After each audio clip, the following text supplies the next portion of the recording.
It was almost 10 when Roxy pulled into the parking lot of Frank and Donaldson.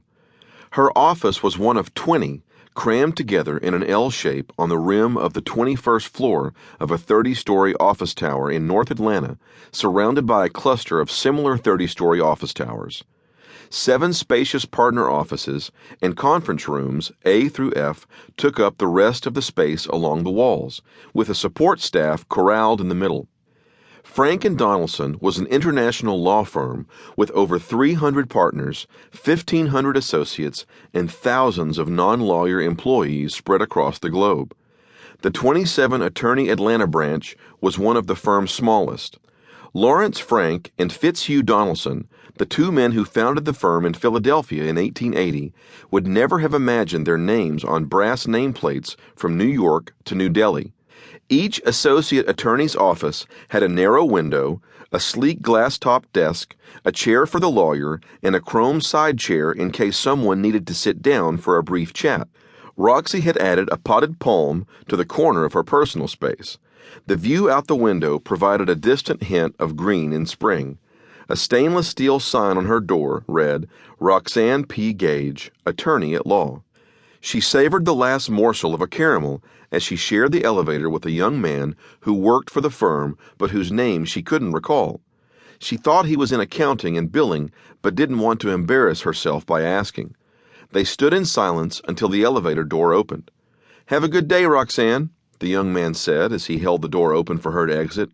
"You too," Roxy replied, knowing her failure to use his name was a dead giveaway. "I'm Vince Pearson," the man said, following her out of the elevator. "We talked about kayaking during the firm holiday party at the Keystone." "Of course," Roxy said. "You told us about the trip you took last summer on the Kenai River in Alaska. You work in billing." "Yes, and you don't hear from me because the details you provide for your time are among the best in the firm."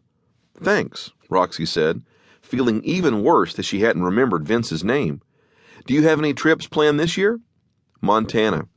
We're going to kayak all over, but I'm especially looking forward to the action on the Swan River." They turned to go separate directions. "See you later," Vince said. Roxy watched him walk away for a few seconds and silently repeated his name to herself while imagining him in a lime green kayak. She reached her office and turned on her computer. The first photograph that popped up in her rotating series was a candid shot of her mother looking up from the flower beds in front of the house in Alto. "Roxy!" A male voice interrupted her thoughts. Mr. Caldweller stood in her doorway.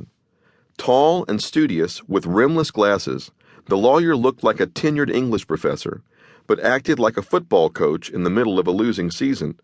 "I've delayed a meeting all morning until you got back," he said, in a New England accent refined at Yale Law School.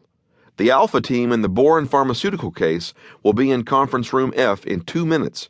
Bring your analysis of the defendant's chemist with you.